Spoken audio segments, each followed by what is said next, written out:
Get the latest news and sports online at bbc.co.uk/3counties. He's back. Did you miss me when I was away? Did you hang my picture on your wall? Did you miss me every single day? Well, did you, Catherine? Yes. Is that the answer you were looking for? Yeah. How rude. How rude. Morning, dear listener, this is Iain Lee, BBC Three Counties Radio. A few days off. I'm back, revitalised, re-energised, and something else-adised, which is good news for everybody concerned, I suppose. Lots coming up on the show this morning. As always, keen to get your say, and there's a few things here that I think you might be interested in. Europe says that prisoners should be able to vote. The British government says, oh, no. Well, what do you think? Should prisoners be allowed to vote? Hey, when was the last time you went to your local pub? Some of them in Milton Keynes are losing money and could shut. Well, if your local pub closed, would you miss it? Really?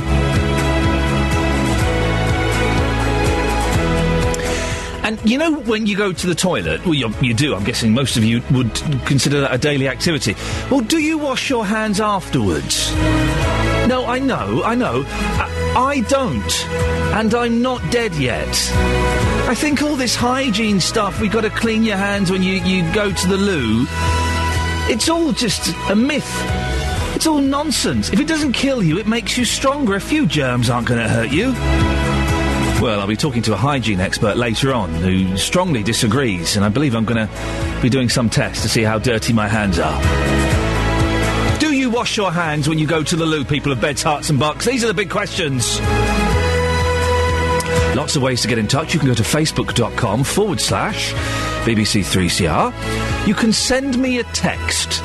81333, start your text 3CR, or you can give me a phone call, 08459 455 555. Across Beds, Herts and Bucks. This is BBC Three Counties Radio. Now, back in the early days of Milton Keynes, a community was created from scratch. I kind of remember the early days, because not the really early days, I'm not that old, but my family lived in Milton Keynes. I moved there quite early, and so I remember. Do you remember the doors in Milton Keynes? This is the thing I remember about Milton Keynes in the 70s, OK? Was all of the houses, the front doors and the internal doors, had really weird handles. Do you remember? They were like kind of rectangular. They're very 70s and 60s in the design. They were rectangular handles which you would hold, and then there was a button you would push with your thumb, and that would open the door. I used to hate those doors. You still get those. Anyway, when the communities were created, you had a local centre, some shops, a place for community groups, and a boozer. But now plans have been discussed to sell the land that those old estate pubs are on, as they're not making money and could be better used. That's according to the charity which owns the land. Well, one of the pubs, the Suffolk Punch and Healans, could even be knocked down and rebuilt as a care home. Well, our reporter Tony Fisher jumped at the chance to do a report on pubs. He went to the estate to ask people what they thought. It's like anywhere, it's pretty quiet in the week now, isn't it? Especially Mondays and that. I wouldn't mind saving the place, but we see. How important is this pub for you, basically? How much of a key part of your... It's always best to have a local, isn't it? One you can rely on. Where will you go if it's no longer here? Down the village, maybe. There's 2 pubs down there. All these, bars are opening, aren't they? Like in the city centre. And that's what's put in these are out of business, because they're all in one place, aren't they? This is... It's a bit out of the way. Something's a bit out of the way, yeah, that sort of thing. So, no, really, then there's restaurants there flogging beer as well and all that sort of stuff, aren't they? So, yeah, it is a shame, but they can't modernise, can they? We don't really need pubs, do we? Really, you don't need them. They're up the city, keep them there. Off the estates and up the city. Do you think they bring trouble then? Yeah. Oh, definitely. That one does, don't it? There's been stabbings and everything up there. So it's not the best pub? No. Close it down, put the houses up, is what I say. We need houses, don't we? You need houses, you don't... Residential homes? Definitely, yeah. You need it. With the council bedroom tax and everything, you need more one-bedroom properties. That's what we need. We don't need a pub. You moved, basically, because of that pub? Because of the pub, yeah. Just due to the noise and the constantly having police at my door. Did I witness? Sex up against my gate. beer glasses left out, so if my daughter ran out the back, she would have clearly got hurt if they were smashed. Just loads of stuff. I've moved generally because of the pub. That was it. It was a nice house as well, yeah. Well, I wouldn't like to see it closed, and I don't want to see more houses put up there, but it's lunchtime on a Monday. I went there just a few minutes ago. There's one person in there. Really? It looks very run down of late, so I think it could probably do with a bit of a makeover if it was to stay open, but I really don't have an opinion because I'm not a customer there. The Suffolk Punch, they're thinking of closing it down. Yeah, is that a good thing or a bad thing? Not a bad thing. Well, when was the last time you went to your pub? 08459 455 555. I'm joined now by political reporter Paul Scoins. Paul, in regard to these pubs in Milton Keynes, why is this happening? Well, Ian, it's down to money, and it's a charitable trust, the Parks Trust, which owns the land, and they own, I think it's up to 8 of the sort of old estate pubs in Milton Keynes. And as you said at the start, these pubs were created to foster a community in the early days of Milton Keynes, sort of the late 70s in some of the instances. The Suffolk isn't as old as that, it's only about 20-odd years old. And they did play a role. They were a place for people who didn't know one another in those days to meet.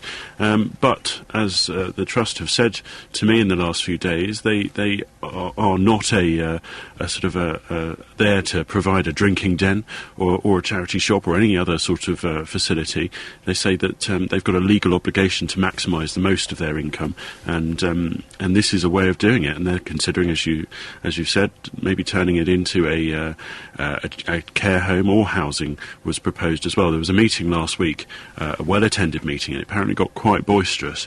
Lots of people sticking up for the pub and saying that it had a place in the community. However, the Parks Trust say that, well, they've got to fund the upkeep of the parks and the open spaces in Milton Keynes to the tune of £6 million a year, and at the moment they say they could make better money from the pub if they were to potentially sell it on. Is this an growing trend, Paul? I think it is. I mean, the campaign for Real Ales say nationally there are around 26 pubs closing a week. That's an increase just on last year of 50%. And just to put it into some context, there are 213 million fewer pints consumed in British pubs just in the last 12 months. And reasons for that, I suppose, include, as those people in the report said, drinking at home, city centre pubs in Milton Keynes especially as well. But I think for lots of people, and some of the people I've spoken to, and you'll be hearing from them later on, the idea that these pubs, which were a fundamental aspect of the estate community when Milton Keynes was created, to see those go, even though, let's be honest, some of them look a little bit worse for wear, including the Suffolk, they will have a sort of tinge of regret for some people because they were there in the early days. Final question, Paul. When was the last time you went to a pub, a proper pub? It was last night, Ian. Thanks very much. Do you know what? He's on a course. It probably was last night. Yeah, of course. Oh, dear. You've got to love a bit of Glen Campbell. You've got to love a bit of Glen. If you don't like Glen Campbell, you have no soul. I'm trying to think of a more mournful song than Wichita Lineman. I don't think one exists. My heart couldn't take it. Good morning, this is Iain Lee, BBC Three Counties Radio. Thanks, by the way, to Justin Daly for doing an adequate job over the last few days. He really did barely hold this ship together. When was the last time you, dear listener, went to the Boozer? 08459 455 555. There are some in Milton Keynes that are probably going to close down. Pubs are quite an old-fashioned concept, aren't they? The drink, listen, I don't drink, and when did I last go into a pub? It was about a month ago in London with my mum, and we found an old-fashioned boozer because I knew she'd like it, but it was more like going to a museum than going to a social place. People they're so expensive in there. They've got TVs on all the time. The telly's always on in a pub. Why would you want that? You might as well sit at home with a can of Tennent's. It's cheaper. When was the last time you went to a pub? A new website which ranks areas of England according to premature death rates has identified that people in Luton have a greater chance of dying early. The town has come 108th out of 150 authorities for having the worst early death rate in England. Whoop-de-doo, huh? There's something to celebrate. The figures have been published by Public Health England, which uses a traffic light system to show the number of people dying under the age of 75. Well, our reporter, Sophie Solari, has been looking at the figures. What do these figures show, Sophie? Well, Ian, apart from the local breakdown for us, what these results show is a clear north-south divide in the statistics. They show the number of people under the age of 75 who died over a 2-year period from heart disease and stroke, cancer, liver disease and lung disease. The Health Secretary, Jeremy Hunt, has described it as a shocking variation. Professor John Newton, who's the Chief Knowledge Officer at the Public Health England, said it was urgent that something is done about the health inequalities in England. And it's not just a north-south divide. These figures also suggest there's a divide within our 3 counties as well, in Beggs, Herts and Bucks. I wish my title was Chief Knowledge Officer. That sounds like a great job. What is the divide? Well, we have 6 local authority areas here, and it may not come as a surprise that in Buckinghamshire, they have one of the lowest premature death rates in England, with a county council area coming in at 13th out of 150 authorities in England, which is very good. Hertfordshire is only 21st, Central Bedfordshire's 33rd, so quite low. Milton Keynes scores better than average at 64 out of 150, but the pitch isn't looking great for Bedfordshire Borough Council. Oh dear. Its score for premature death is worse than average, with its area rating of 77th out of 150. But I think the more worrying figure for us in our area is Luton. It's 108th out of 150 local authorities for premature death, and its ranking for heart disease and stroke is even worse. It's 118th out of 150. Move out of Luton, I guess, if you want to live longer. It doesn't work like that. What's being done about this? A new campaign's being launched today. It's called Longer Lives. It will group areas with similar levels of deprivation so that local authorities can see how they are doing compared with other of a similar social economic status. Professor Kevin Finton from the Public Health England says he hopes the site will spark a national debate on tackling premature deaths, rather than worry about those living in areas giving a red light rating. I would imagine these things, these kind of surveys and these league tables about death rates and things like that, they can be a little bit... It's easy to get excited about them. I would imagine not everyone is welcoming these. No, they're not. A spokesman from the Local Government Association says some caution must be used with this data. Councillor Zoe Patrick says the Longer Lives tool will help them identify local priorities, but figures must be used in context because league tables can dangerously oversimplify matters. She says they need to work with their partners at the NHS, Public Health England and central government to address a whole range of inequalities and issues in order to help everyone lead healthier lives. It's money, isn't it? It's money. Bucks is doing well because Bucks is comparatively wealthy for the majority of the Bucks. It does seem that way. And if you have money, you eat healthier, you lead a healthier lifestyle, and if you're perhaps not quite so well off financially, you eat KFC. Not to say that KFC is bad for you, but well, or maybe Burger King. Exactly, or any number of places that are not litigious at all. But it is, isn't it? It's down to diets and lifestyle. They should hire you. They should hire me. Look at me. I'm a svelte young man. Just going on to the subject of boozers. Sophie Solaria, you're a young lady, very tanned, I've noticed today. Congratulations on your new tan. Do I look browner than Justin Dealey? No, don't be stupid. No, he looks more orange than anything. He's more streaky. When was the last time you went to a pub, to a proper pub? Can't remember. I can't remember. I avoid them. What? Why do you avoid them? Because it's not really me, is it? I'm more of a wine bar person. Wow. Okay. I don't think people go to pubs anymore. They're very expensive. What's a pint of beer these days? Really? I thought they were cheaper than your average wine bar. Well, but a pint in a pub is much more expensive than a can of lager from Tesco or Sainsbury's or something, isn't it? Of course, yeah. Well, how much is it? I haven't had a drink for 9 years. How much is a pint these days? £1.85? You're asking the wrong person. I don't know. £2. Can someone give me a call? 08459 455 555. How much does a pint of beer cost these days? And I'll buy each and every one. I won't buy anybody any beer at all. Thank you, Sophie. Thank you, Paloma Faith, for everything you've done for us. She's a very attractive lady. Very big gums. Have you noticed, Paloma Faith? You've got to have faith in those gums. They're huge. Huge. I don't wash my hands after going to the loo. I do sometimes. I've been in the hospital a little bit the last few days visiting someone, and I, of course, washed my hands whenever there was a nurse looking at me. But generally, if I'm just going to the loo, I don't wash my hands. The reason being, I don't wee on my hands and my winky is clean. So, what's the problem? I'm not dead yet. Well, we put that on Facebook. You can have your say either by giving us a call or by going to facebook.com/BBC3CR. Terry says, yuck, he might not be dead, but what a mucky pup spreading his germs. Next he'll be telling us he hardly washes his teeth. Oh, hang on. Hey, steady on. I brush my teeth once a day, sometimes once every other day. I have no fillings. How many fillings you got, Terry? And someone's texted in. Hand washing. Ian, I'm horrified to hear you don't wash your hands after using the toilet. If we meet, I'm afraid I won't be shaking your hand. Sorry, but that's really grim. My wife is an infection control nurse and is horrified too. From shocked Jez in High Wycombe. Well, Jez, please. Adam Glynn, before you give us the latest on the roads and the trains and what... I don't really know what you do, to be honest. I go and listen to another station when you're on. Don't take it personally. No, but, do you wash your hands after going to the loo? I do. Why? Because it's clean. It's a good thing to do. It's good practice to make sure that you don't spread, nasty things. You're such a swat, Glyn. Just because you don't think you're such a swat. Hands are getting dirty. Just because you don't think. What about splashback? He dropped the S-bomb. He dropped the S-bomb before 6:30 on a Tuesday morning. Adam, let's see what's happening on the roads, please. All right, Adam Glynn, BBC Three Counties Radio. Thank you, Adam. Later this morning, the Lions play the combined Queensland-New South Wales country in a game that they should win comfortably. Yeah. Although now I've said that, they might not.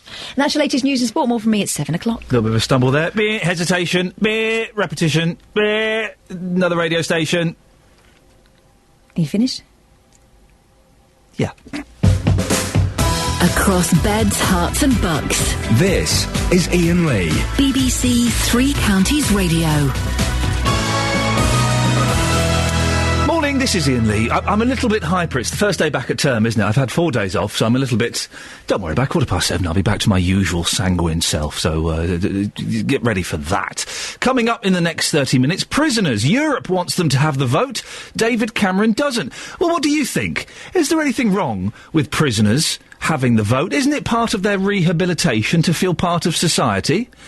08459 455 555. I don't wash my hands after going to the loo. And let's be honest, I'm guessing that most men don't. I suspect quite a few women as well. I know that, without going into detail, the lavatorial experience is different for different genders. But, be honest, most of you don't wash your hands after going to the loo, do you? 08459 455 555, and some pubs in Milton Keynes may well be closing down. When was the last time you went to the pub? I was asking Sophie earlier, how much does a pint cost? Well, Jill says a pint of Foster's is £3.40? Flippin' heck. Morning, this is Iain Lee, BBC Three Counties Radio. Exclamation, exclamation, exclamation. Changes are being made, not just to this show, but also possibly to the exams that your kids are taking.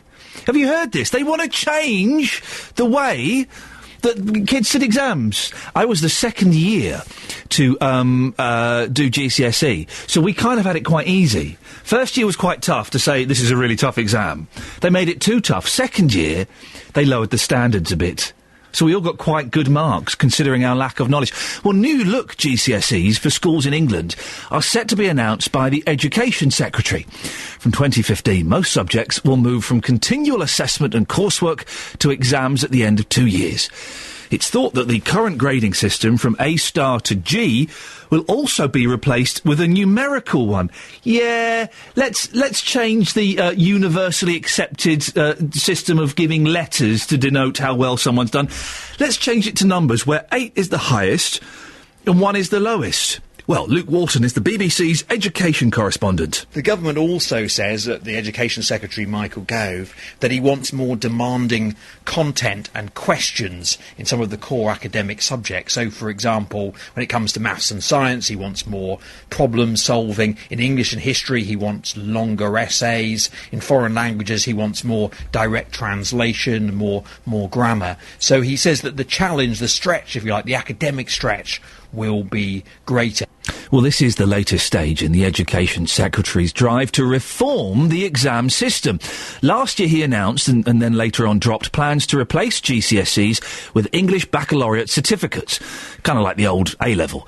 Well, these new plans are being set out today in 2 reports. The exam regulator, Ofqual, will explain how the exams will be structured, and ministers will give details of the specific course content. Tom Burkhardt is Professor of Education at the University of Derby. He's in favour of the changes and says he's not impressed with the current GCSE system. The coursework, I think, is probably the most corrupt element of the existing system. At a guess, I would say that probably less than 10% of the coursework submitted is completely the work of the people submitting it. In my opinion, the argument that some pupils just simply don't perform well under exam conditions is something of a red herring. If you wanted to go to a surgeon who'd failed their exams, I don't think you'd feel very reassured if that surgeon had simply qualified by doing a bit of coursework at home, perhaps with the assistance of mummy and daddy. Well, critics fear the proposals are being introduced too fast and could penalise less academic pupils.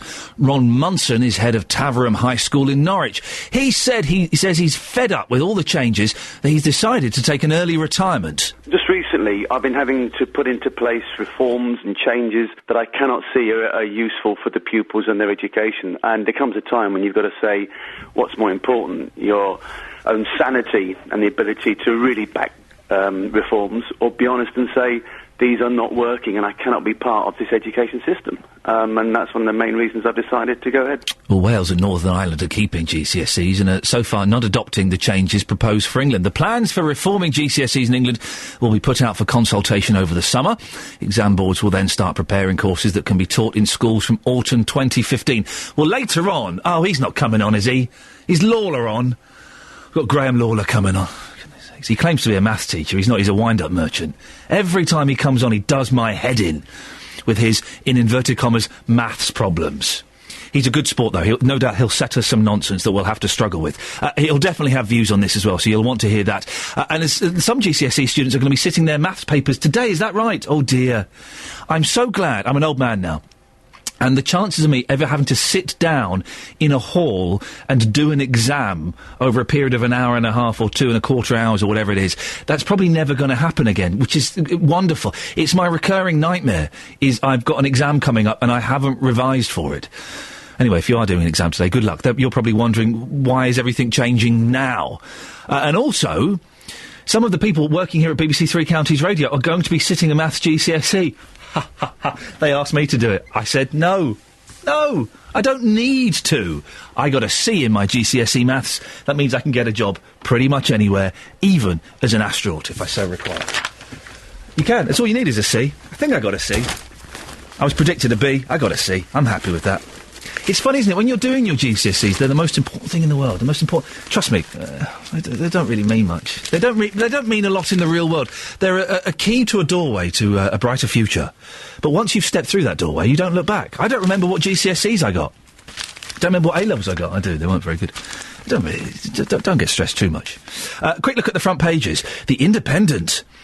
sold down the river, how Thames Water dilutes its tax liability via the Caribbean.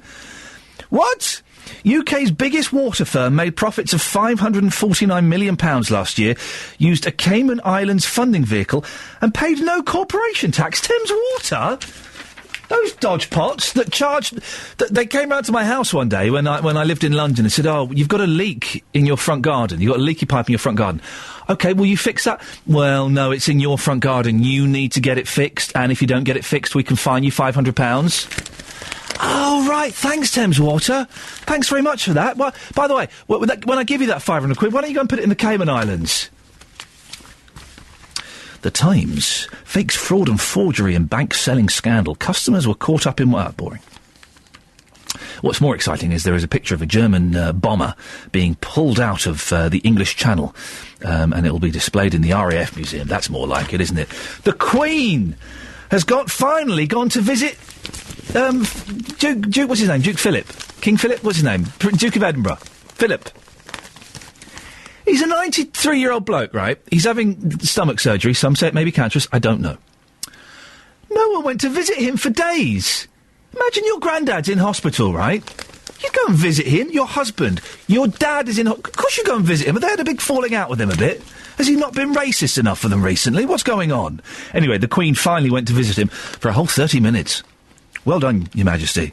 The Queen wore a smile that suggested the Duke of Edinburgh is on the mend after wishing him a happy 92nd birthday. I thought he was 93. Her Majesty took her husband a birthday card. Addressed to HRH, the Duke of Edinburgh. She addresses birthday cards HRH, the Duke of Edinburgh. But Phil, Big Phil, P, Mr. P. As he continues to recover from surgery, she left after a 35-minute visit, looking relaxed and happy with the Duke's progress. Buckingham Palace said the Duke was progressing according to plans at this early stage and is comfortable and in good spirits. I bet he's not having to spend £6 a day to get his TV working. I bet he's not having to spend 99 pence per minute to make phone calls outside of the building. You've got to laugh, haven't you? Right, we'll have a look at the rest of the papers in a bit. Let's get the travel news now. Now, I don't wash my hands when I have a wee-wee, or indeed a number 2, unless there's an accident. Do you? Sorry, I made myself laugh with my own childish vulgarity. Do you? There's no point in washing your hands, is there? I'm not dead yet. I've not got diseases. Well, we're going to speak to someone, an expert, who's going to tell me just how naughty I am. Elizabeth? Yes? Do you wash your hands after you've been... Ian? Yes, hello? Oh, not Justin?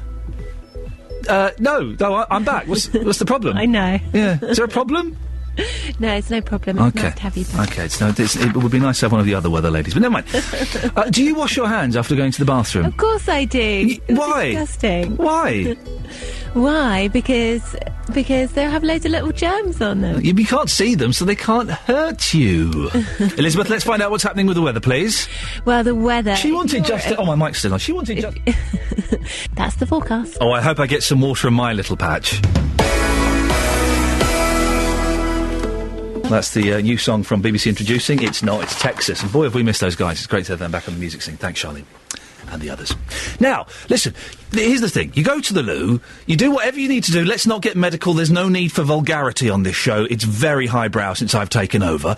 Then do you wash your hands? I don't. And I'm not dead.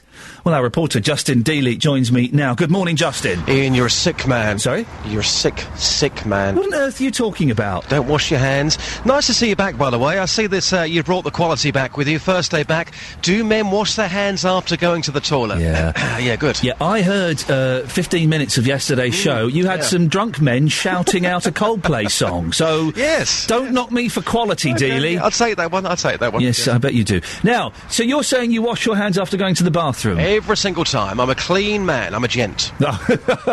OK, right, that's what you say. So, you've been speaking to people this morning. I bet most of them are on my side. Yeah, I have to say they are. Yep. I've been asking men about this. Now, some of this content is rather X-rated, so just to warn our listeners, but I have been asking men if they wash their hands after going to the loo, and this is what they've had to say. No, not every time. Depends whether I get my fingers wet or not. Oh, that is filthy, isn't it? No, it's not. It's true. If they're wet, I wash my hands. If they're not, I don't. Most of the time, yes, but I have to say there are occasions when I do not. Well, occasionally, but it depends how... Well, my member is really quite clean, so... And my hands are usually quite clean. So, as far as my member is concerned... Yeah. He's quite clean. I'm quite clean. End of story. But occasionally I will have to. Why don't you wash your hands? Because I'm a great believer in my body will function and combat all the things that I'm putting in me. I haven't got time to be washing my hands. I'm not a freeloader like you. I'm working for a living. No, I'm joking. Most times, yeah. Most times? Well, 90%. You see, Justin, listen, I agree with that chap. I don't wee on my hands, and my winky is clean. So what's the point? Yes, lots of men out there who are also filthy. Free-spirited men across beds, hearts and bucks, clearly. That's the title of your autobiography, I believe. Free-spirited men, the Justin Dealey story. Well, I'm joined now by Sophie Solaria. Sophie, you went to meet the lady I'll be speaking to a bit later on, who's a health expert, who's written about men washing their hands, hasn't she? Yeah, turn me on. There we go. She thinks thinks you're disgusting. Well, she's obviously got no idea. Why am I disgusting? Well, because it's basically really dirty, isn't it? You're spreading your bacteria everywhere, left, right and centre, and we're going to be checking your paw prints. So, she's made this this powder, I'll show you, it's in this bag. Yeah, it's a UV powder, and essentially, you put it on your hands, and wherever you go, we can follow you. Listen, have a listen. Okay. I'm Dr. Lisa Rackley. I'm an environmental health practitioner and also the Managing Director of Hygiene Audit Systems, and we're sitting in my office now. My presenter, Iain Lee, he doesn't wash his hands very often, so it's a bit dirty, a bit grubby. And you think this is a particularly bad thing? I do. One of the problems is that your hands are actually a sort of motorway, really, for bacteria. So if you don't wash your hands, you're transferring whatever happens to be on your hands. For example, if you've been to the toilet, there could be all sorts of bacteria and viruses on your hand, and you're transferring them onto other surfaces or onto food. Or if you shake someone's hand, then you're actually transferring your bacteria onto another person. Right, what I've got here is some powder which glows in the dark under ultraviolet light, and otherwise it's fairly invisible. And I use this for training to simulate the germs really on people's hands. So basically I put this powder on someone's hands, and then I just let them wander about and do their own thing and see where they've actually deposited the powder. So that gives us an idea of where bacteria could be put. So using the ultraviolet light, then we can sort of almost spy on where somebody's been. Okay, so what do I have to do to Iain? Okay, right. Well, I'm going to put some on your hand. Ooh. Now look what happens when I put the light on. You can see that sort of bluey glow, and it's already gone onto parts of your hand where I hadn't actually put the powder, so little specks. Rub your hands together. Oh, I think I gave you rather a lot, actually. And also go in between your fingers and round your thumbs, so almost as if you're washing your hands, actually. Okay, so now I have powdery white hands. Right. Now, let's go round and you can touch things, and we'll see where you've deposited the powder. Okay, would you like to open the door for me? Right, let's have a look at the door. My goodness, my mucky paw has been all over your handle. You're going to have to clean up after me. I will. So here's your post. Yeah. Let's go and some of that. Yeah. I'm going to use your franking machine now. Okay. So we've actually got the number 4 and 7.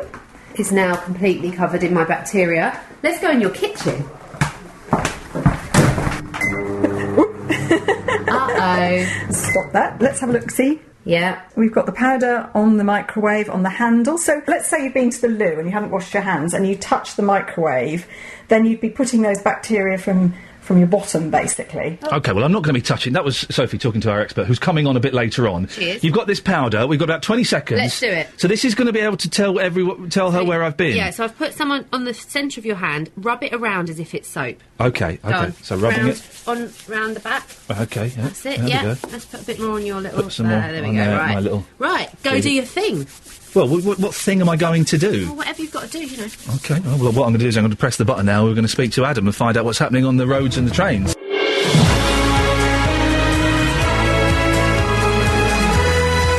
This is Iain Lee, BBC Three Counties Radio. Thank you for listening, I guess, is what I'm trying to say. I don't know. Isn't it funny? You have a few days off work and your whole body and mindset goes completely off kilter. Couldn't get to sleep last night. Couldn't get to sleep at all. Great difficulty waking up at 4 o'clock this morning. And I can barely remember how to do this radio show. But we'll stagger through it. And by the way, thanks to everyone who posted on Facebook... that they preferred it when Justin Dealey did the show. Thanks, guys. Thanks for the support there. Lots coming up between now and 8 o'clock, including Europe wants prisoners to have the vote. The government says no.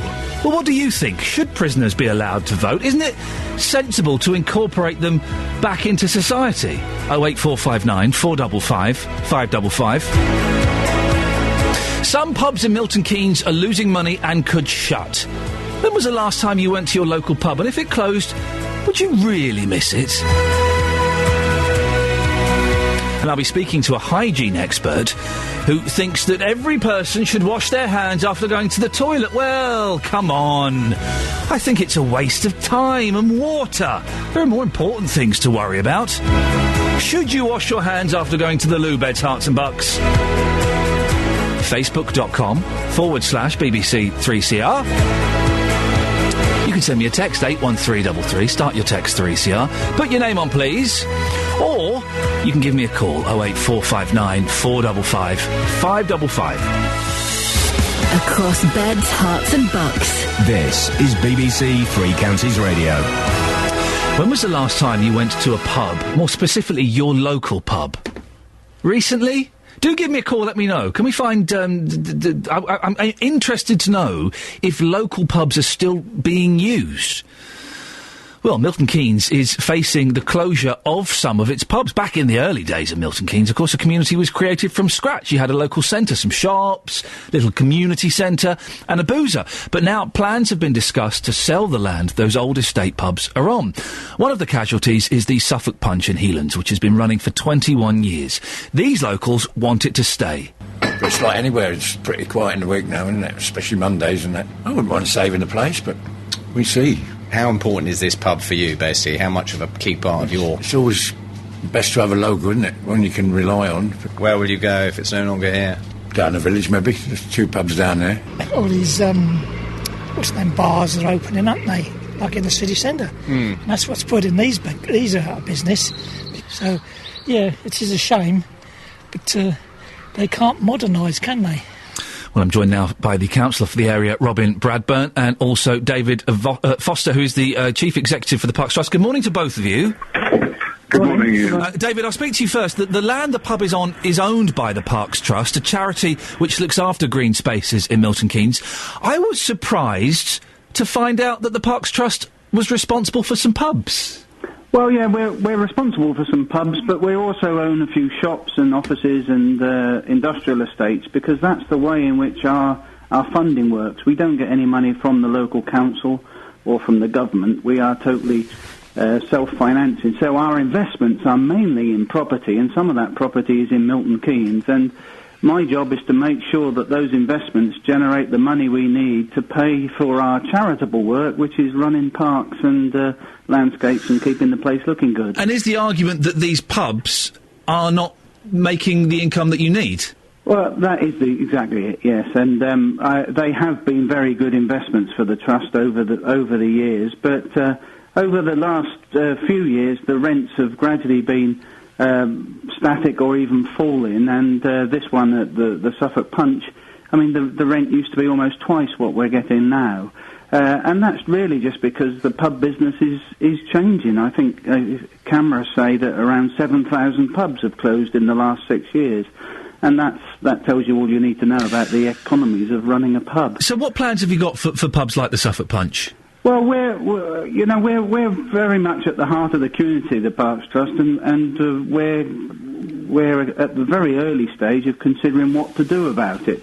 I think if we'd been just a normal investor in a property, we would have just closed it when the last tenants, Green King, chucked in their lease. But we don't want to do that. We didn't want to do that. We know it's important to try and keep it open and work with people. So we've put someone in there, a tenant in there on a 3-year tenancy to give us time to consider what to do. And we've gone to the parish council and said, you know, these are our thoughts and our ideas. What do you think? And of course, the reaction from many of the people who use the pub has been amazing. You know, they really want to keep their pub open. There are, of course, people who don't, who would like to see it closed, and plenty of people who don't care either way. But certainly, there's plenty of people who'd like to keep the pub open, and you know, they may come up with something. David, you mentioned the previous landlords, Green King. Some people have alleged that you let them go away without doing the place up, and that's part of the problem. Well, you can't fly in the face of the economies, really. You know, we did everything we could to get them to stay and to pay a good rent, but there's only so much you can do. And at the end of the day, if they wanted to throw their lease in, that's what they did. And we had to take a surrender from them. You say you're very community-minded, and I'm sure that's the case. But if these pubs close, then that is an important part of the community that disappears, doesn't it? Well, absolutely right. But sadly, my charity our job is to look after the parks and the landscape in Milton Keynes, not to provide meeting places and pubs. That isn't really our job. And under the Charity Act, the charity law, my trustees can't go round subsidising pubs. David, stay there, because I want to bring in Robin into the conversation now. There was a meeting last week letting people know the reasons for the closure and what was likely to happen in the future. The councillor for the area, Robin Bradburn, was there. Robin, don't we just have to accept that pubs are closing? Pubs are closing all over the country. They're kind of an old-fashioned concept, aren't they? Ian, first of all, I'm not the only councillor for the area. There are 3 ward councillors. You're the best, though, Robin. Oh, thank you very much.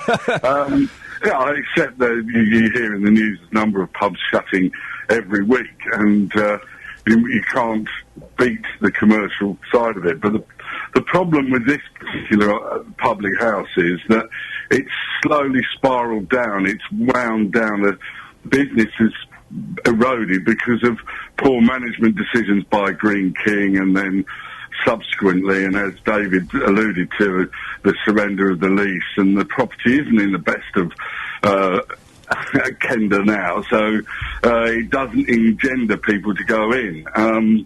There is a tremendous support, as David said, for a public house there. I think a lot of the residents of Healands remember when it used to be run very well in the sort of middle 2000s, 2005 to 2008. It's interesting that Green King tried to sell the lease in 2008 for 150,000. That was the valuation put on it by Florets.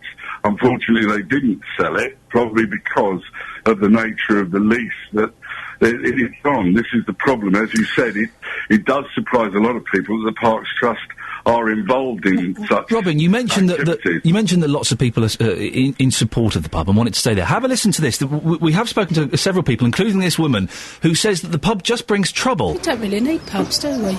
Really, you don't need them. They're up the city. Keep them there, off the estates and up the city. Do you think they bring trouble then? Yeah. Oh, definitely. That one does, don't it? There's been stabbings and everything up there. So it's not the best pub? No. Close it down, put the houses up, is what I say. We need houses, don't we? You need houses, you don't... Residential homes. Definitely, yeah. You need it. With the council bedroom tax and everything, you need more one-bedroom properties. Yeah. That's what we need. We don't need a pub. She's got a point, doesn't she, Robin? Oh, yeah, we definitely need social housing. But also the point about them causing... the pubs on estates causing problems. Well, for every one of those vox pops you've got there of people speaking, myself and fellow councillor Exxon, we have over 350 replies to simple door knocking and putting letters out saying they want a pub. But one where there's been stabbings? One where there's been stabbings, Robin? Well, there's always antisocial behaviour associated. Stabbings is, I would suggest, is a little stronger than antisocial. Yeah, I know, but you see, what we're talking about is a community centre or a public house. Now, what has happened before is, as I said, there's been bad management. The place has been run pretty poorly in the last few years. And as David has quite rightly said, the business has dwindled. What people remember and would like to get back to is to those days when it was well-run and the business and a well-run business and people could enjoy a family environment, and they used to do food. It was very much a centre of Healands. Robin, speak away from the city. Speak to David. Tell David what he should do. Well, I'm not telling him what to do. David and I, we've spoken. The Parks Trust did great work for Milton Keynes, and I'm not denigrating their work at all. But what I would like is some sort of compromise, and this is what we mentioned at the meeting, that the Parks Trust look at whether they can incorporate some money scheme to get them some money value back for the property that they own and something for the community. Now, it was evident at the meeting that the idea of the parish council was that a community centre or something like that wasn't really what people wanted. They wanted, as David quite candidly has said this morning, a public house. Now, how we can achieve that with probably a smaller unit, particularly if you start with a new canvas, with a new operator, with a smaller, more manageable unit, you may well provide everybody with an answer. We're running out of time. Let's put that to David. David, is that an option? Is that a possibility? Well, to be honest, that could be. I mean, if someone comes along and they want to build another pub on the site and knock that one down and start afresh and maybe build a pub on half of it and something else on the site, then we would certainly consider that. But I think it's pretty unlikely. People aren't by and large opening new pubs these days. There are one or two exceptions. You know, the whole trend has been and still is that pubs are closing. 18 pubs a week. Robin, last point to you. David says pubs are closing. It's unlikely someone's going to want to come in there and open up a pub. Yeah, well, David did say there's been 2 new licence applications for Milton Keynes, one in Thurston, for brand new pubs. So they are opening, and if they're run by the right operator and they're run correctly, then they provide not only a good business, but they provide something for the community. As you heard, people like a local pub. And, you know, I think, you know, that's what people want. That's why it was listed as a community asset with the local authorities. OK, John, look, we have to end it there. Sorry to cut you short. The last voice you heard there was one of the councillors for the area, Robin Bradburn, and before that, David Foster, Chief Executive of the Parks Trust. Well, what do you think? 08459 455 555. These things have to be run as businesses. They can't go around losing money. But when was the last time you went to your local pub? Sat down and had a couple of pints with your mates.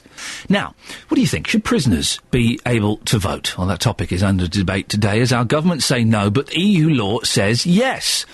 Attorney-General for England and Wales and MP for Beaconsfield, Dominic Grieve, is to testify later in the UK Supreme Court that Parliament, rather than Europe, should decide whether prisoners here can vote. It'll be the first time an Attorney-General has appeared in the court since it was established in 2009. EU law says prisoners have the right to vote and that the Prime Minister cannot go against EU law. Well, our reporter, Justin Dealey, who has never been to prison, spoke to people in Bovingdon, where they have the Mount Prison, about this, and the majority of people were against the idea. Or maybe not. We'll find out where that is. Hang on 1 second. It's coming up. Maybe Justin Dealey has been to prison, and as a result, we have lost his sneaky audio. Well, we'll talk to him in a second. Let's speak to Juliet Lyon, who is the director of the Prison Reform Trust, and thinks that prisoners should get the vote. Why do you think they should, Juliet? Because it's the law, and because they're people. Those are the two. They're really simple reasons, but there was a case in the European Court of Human Rights back in 2004 when the blanket ban on prisoners voting was declared unlawful, and the UK government was asked to decide how many or how few people in prison should vote in elections, and it's dodged doing that for, you know, a decade. Should all prisoners get the vote? Well, it seems to us at Prison Reform Trust that if people are people behind bars, and if the punishment of imprisonment is loss of liberty, then yes, they should. Ian Huntley should get the vote? That fella that murdered that little April girl should get the vote? Really? The punishment that he's serving is life imprisonment. I don't want people like that, child murderers, to have a say in how my country is run. Why should they? Because they're still people. They're being punished. Ian Huntley's not really to prison. Yeah, Ian Huntley's not really a person, though, is he? You couldn't consider him yes, a man. You could, the gentleman, gentleman that murdered April should be considered a human being and should be given the same rights as a human being. Yes, actually. And do you know what you're saying? If you think about it, you've got a prison in your area. You know, think about the prison staff who work there. Yeah. Think about the way in which they're required to treat people with humanity. Think about April's parents. And respect. Where is the decency and respect for them? Well, they have lost something that they can never get back, and the crime has been committed that is completely terrible. I'm not saying to you... Then why should that gentleman be given any say in how the country is run and any rights like that at all? Because the punishment is imprisonment and loss of his liberty, and that is what he's serving.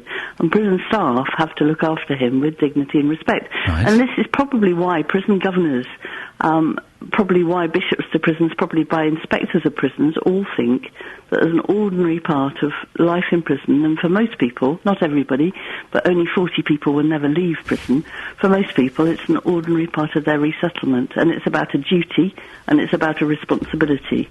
So, you know, even if you're not so keen on rights, most people think that voting is a responsibility. But Mark Bridger has... If we lived in Australia, we'd be fined if we didn't vote. What, Mark... But that's irrelevant. Mark Bridger... Mark Bridger has excluded himself from society by murdering a young 5-year-old girl and lying about what he did with the body.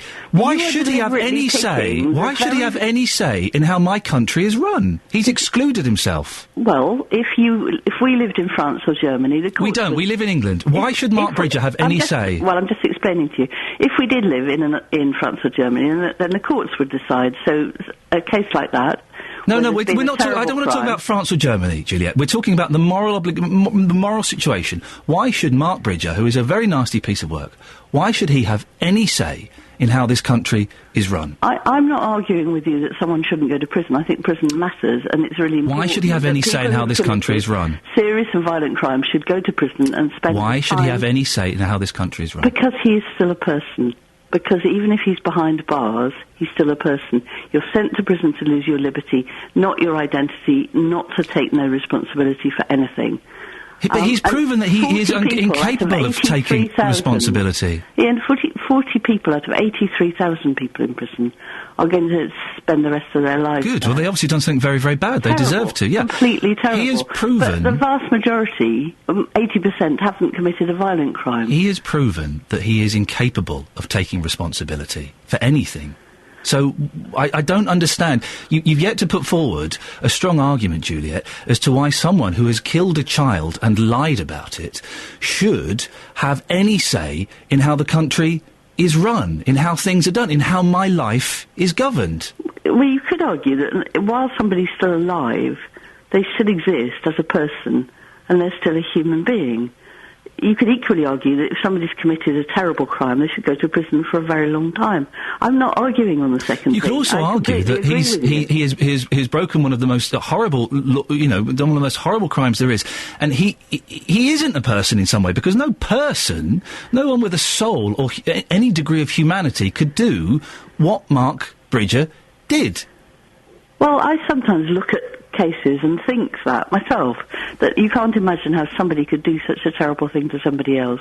You can't imagine how that could happen, and you wonder whether they're well enough. Could they have been ill? How could anyone do that? What would possess someone to do it? But that's a completely different argument. That is an argument about how we use punishment and how we use prison. This is a case about voting. And it would be perfectly possible for this government, and it could have done it back in 2004, to say, OK, we'll have a look and see what other people do in Europe. Oh, there's only 6 countries out of the 40 or so in the Council of Europe who don't allow prisoners to vote. What do other countries do? In France and Germany, the courts decide, so they strip people of their vote if it's a particularly serious offence. In other countries, everyone can vote. We're so far out of step, and we make such a huge issue of this, and you pick the worst cases possible. The government could decide that people who've committed a serious offence, at the moment there's a consultation about people and saying nobody who's serving more than 4 years should vote. It is up to this government to make a decision about that. If they want people who are just serving short sentences, which is the vast majority of people in prison, Juliet, stay there. They can decide that. Have a listen to this. We sent our reporter Justin Dealey out. He spoke to some people. This is their views on it. Well, it's supposed to be prison, isn't it? They should go in there. They should have, well, not necessarily porridge like I used to get, but they should have just the basic things which they need. A toilet, a bed. But they don't have DVDs, pool, Sky.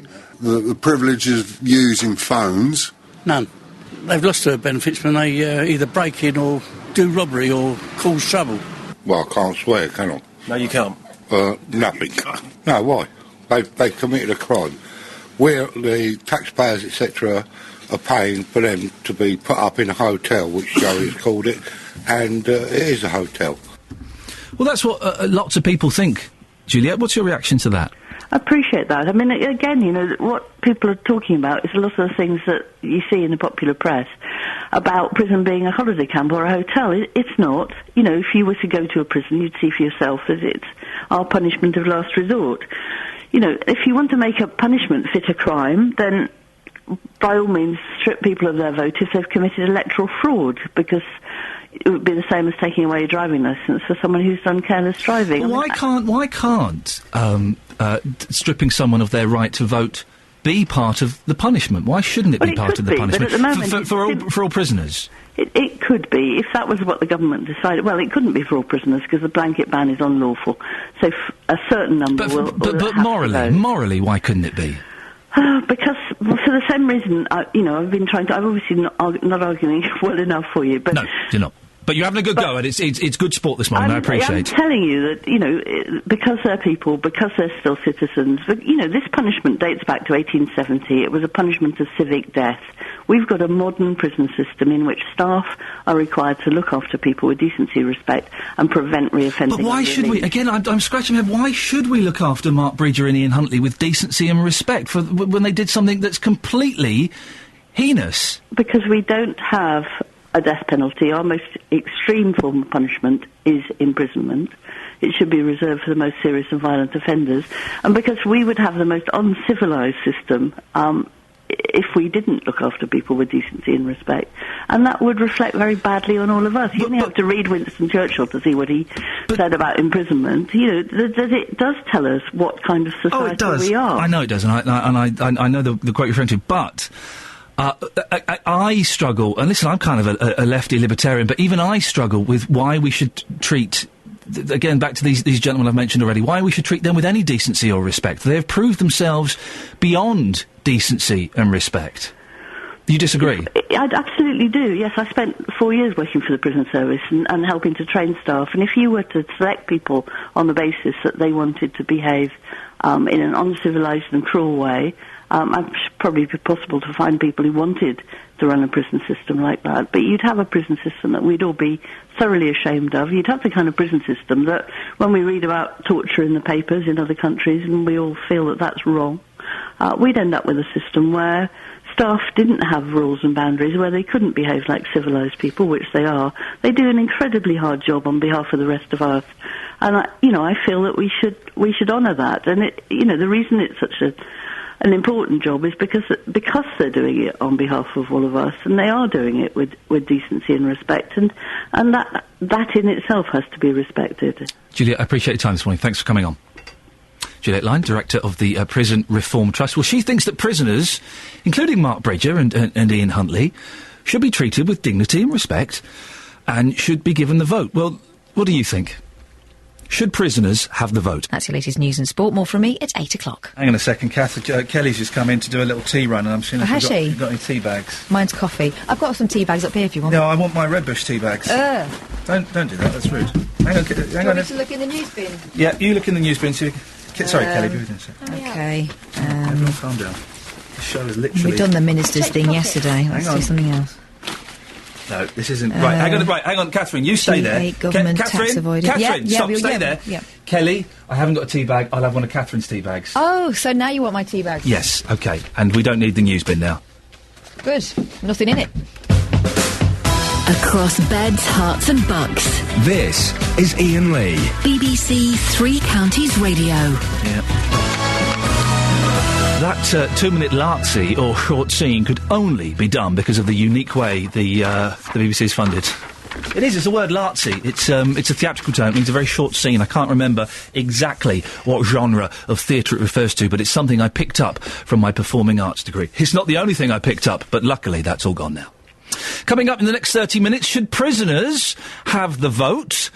08459 455 555, and why people in Luton, Lutonians, you, dear listener, if you live in Luton, well, you could be dying younger than everywhere else. We don't do very well.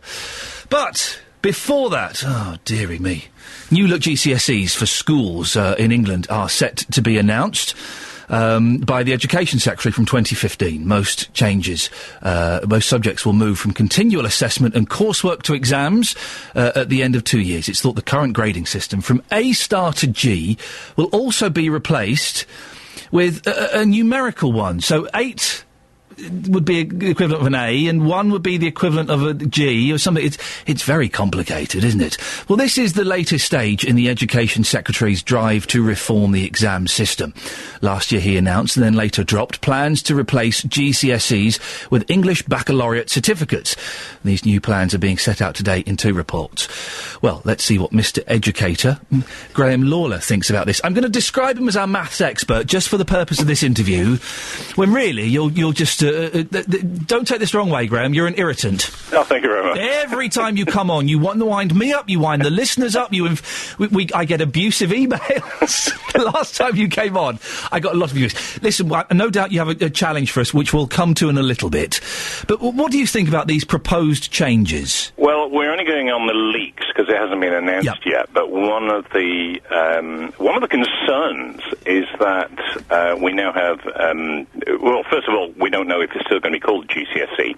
One of the leaks says it's going to be called I levels, as in intermediate levels. Secondly, is Mr. Gove and Mr. Andrews over in Wales, who is their Secretary of State for Education. They don't even speak to each other, apparently. And the same with a chap in Northern Ireland. Nobody's picking up the phone, so it means our GCSE, or whatever it's going to be called, will not be the same as a Welsh or a Northern Irish GCSE. Now, that has implications both for our young people and for Welsh and Northern Irish, for good things like going on for jobs, going on for university. It is going to make it complicated for employers and potential employees if they're coming with different sets of exams and a different grading system. Absolutely. It's going to be really difficult. Now, the other thing, you're not quite right over the numerical grading, because from what I understand in the leaks, it's going to go from an 8 downwards. Now, an 8 is not an A-star. Right. An A-star will be about a 5 or a 6. So what it will mean for our young people is that less of them will get top grades, because the top grades will be what is currently in AS level. Now, that makes sense in the sense of you're actually allowing the brightest to blossom, but there will be less of them. It's built into the system. There is the argument, Graham, isn't there, that GCSEs are perhaps a little bit too easy, the exams are a bit too easy, the coursework is often done by teachers and parents, and that GCSEs, as I remember, were brought in to help those who weren't quite so good at exams. But isn't that just kind of a natural selection? Some people can do exams and some can't and go off and do other things. They don't accept what you're saying about it brought in to make things easier, because I was involved in the start of the GCSE, and the whole point of the GCSE was to remove barriers. If you were doing the old CSE, compared to the old O-level, there was a barrier, a systematized barrier that you couldn't get beyond. People say, oh, you've got a CSE 1, it's the same as an O-level. It wasn't. There's no two ways about it. There was the sheep and goats, and if you were chosen very often in schools by the age of 11, you got into the top set, and you stayed in the top set for 5 years. In 1974, around about 47% of our kids left school with no qualifications at all.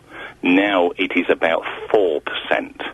Now, the way that we assess children was changed in the 1980s by the then Tory government. And it gets a bit complicated, this, but it used to be the case that if this year the top grade was, say, 65%, the top 15% got an A. So anybody between 50 and 65% got a grade A. It then changed to a system where they had a lot of tick lists. So if you can do this, and this, you're an A. Now, the old system meant that 1 year, 50 to 65%, you got an A. If the next year it was top mark was 80%, then you had to get between 65 and 80% to get an A.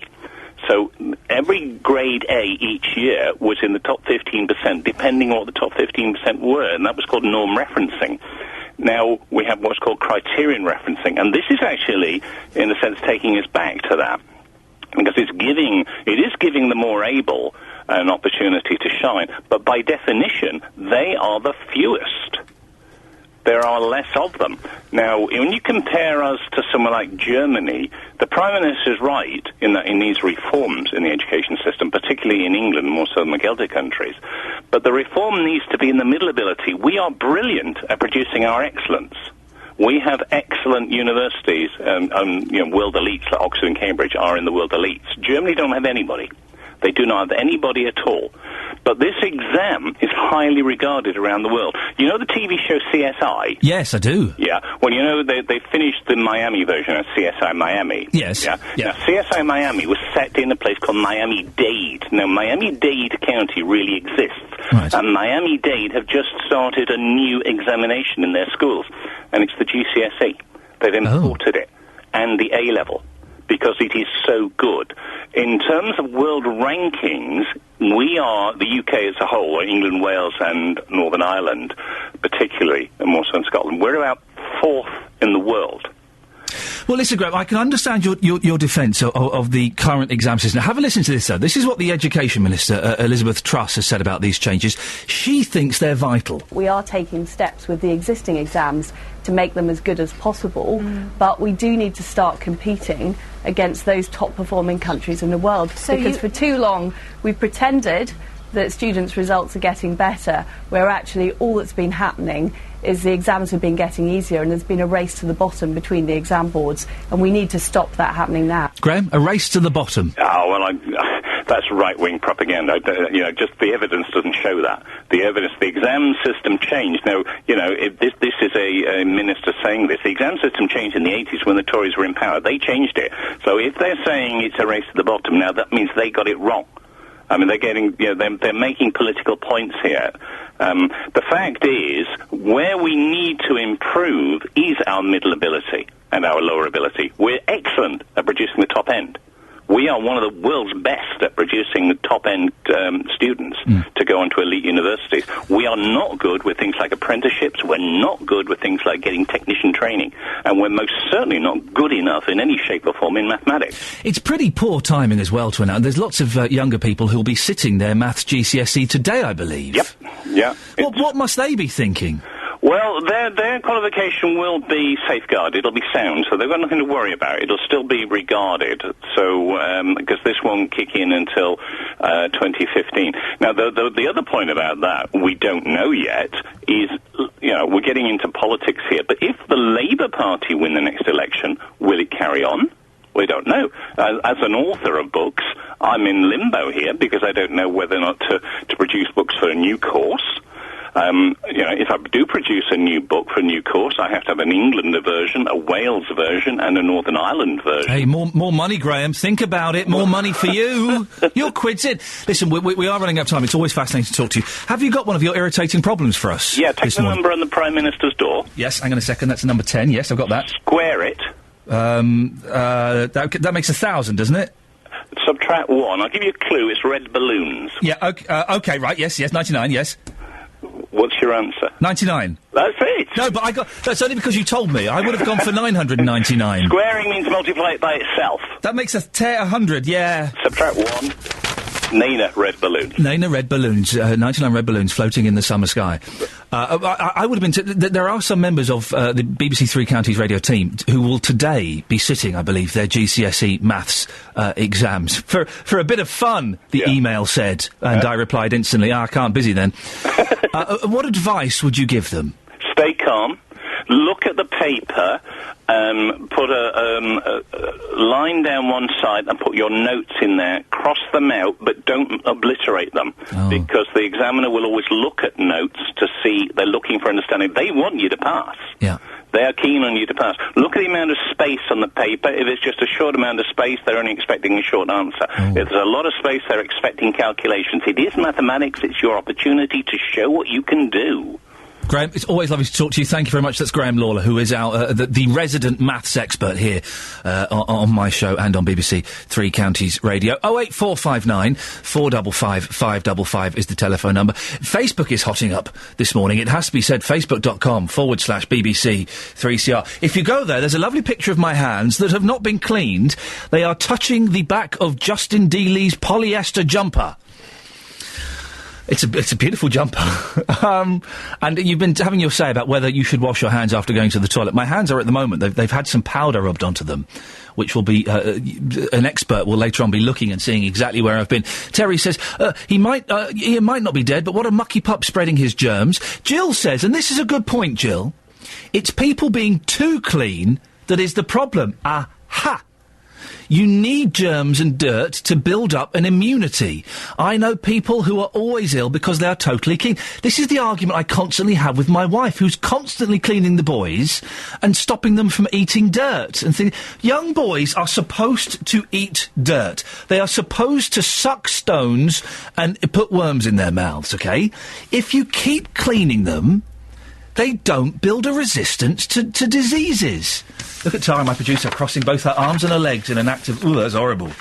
08459 455 555. We wash our hands too much. That's almost a scientific fact. Morning, this is Iain Lee, BBC Three Counties Radio. Now, a new website which ranks areas of England according to premature death rates has identified that people in Luton have a greater chance of dying early in beds, Herts and bucks. Well, the town has come 108th out of 150 authorities for having the worst early death rate in England.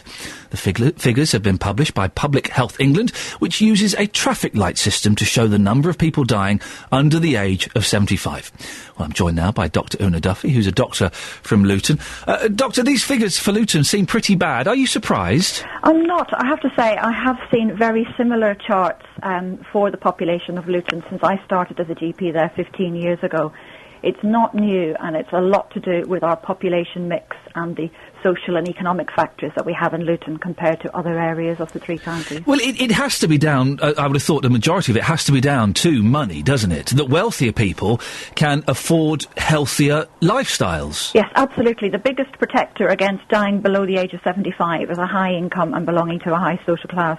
That was known in the early days of public health back in Victorian times. Is there anything that can be done then? There's plenty, and there's a huge strategy that has been happening, as I say, for as long as I've been here, and much more accelerated in the last few years, working with the local authorities, the public health people, the hospital, the secondary care, and also at CCG to tackle what are called health inequalities, and to look at these factors. What are the factors that make people in Luton have higher incidences of cancer, of heart disease, of diabetes? What can be done to pick these up earlier? What are the factors that are preventing people from coming forward, for example, for screening in Luton compared to other areas of the country? There's loads of work being done on this, and I've certainly seen public health strategies for health inequalities. Is this part of there's a campaign, isn't there, called Longer Lives? Is that what you're referring to? No, that's obviously a new title for a new piece of work, but the work around this area has been ongoing. As GPs, we have frequently had meetings in Luton where we've had presentations from public health on maybe a particular topic, like, for example, cancer or diabetes, and looking at the figures from Luton and drilling down and finding out what the factors are, what we need to work on, in our practices, in our localities, in the hospital, and in the wider area as well. Because it's not just to do with health; it is a lot to do with things like household income, unemployment, our drug and alcohol incidents. A very telling thing is that the household income per head in Luton is 20% below the UK average. Unemployment is twice as high as the rest of the east of England. Overcrowding is higher than anywhere else in the east of England. All these factors as well will impact on health, as you say. Surveys like this that say that Luton is 108th out of 150, do they actually serve any purpose? Do they help the Lutonians? Do they help doctors? I think that they can highlight it, but it's not bringing to us any particular thing that we didn't know about already. But maybe it can highlight it to the population and work in some ways for people to maybe think about appointments that they may have missed or screening opportunities. Screening in particular is a big problem with Luton, with poorer uptake for breast cancer screening, for cervical smears, for bowel cancer, and we need to investigate what those factors are and what it is about our population that makes them less likely to take up cancer screening than in other areas. Now, Dr. Una, you're a proper doctor, aren't you? I'm a GP. Okay, excellent. That's what I meant. Sorry, yes. We're doing a little thing this morning about personal hygiene. Now, I don't wash my hands after I've been to the toilet, unless I really, really have to. If I'm visiting someone in hospital, then of course I would do that. But normally I don't. Can you back me up on this, Doctor, that weeing on your hands is actually a good thing, isn't it? I think it's horrible. I think yuck. Oh. I thought it was good if you've got warts, that you should urinate on your hands. Kissing frogs is meant to be good for warts as well, but I don't think there's any scientific evidence behind it. But no, I think it's yucky, and it's not just it's what you touch as well, the fixtures and fittings and anything like that, door handles even. No, I would recommend washing your hands. It makes, but okay, you didn't agree with me on that. That's disappointing.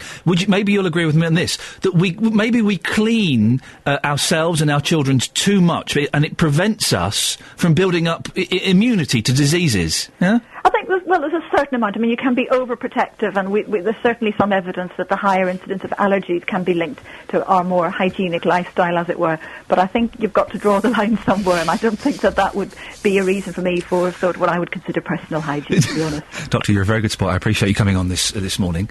Well, we'll be speaking to a hygiene expert to find out just how bad it is. Be honest, though. Be honest, okay? You don't wash your hands every time you go to the loo, do you? You don't.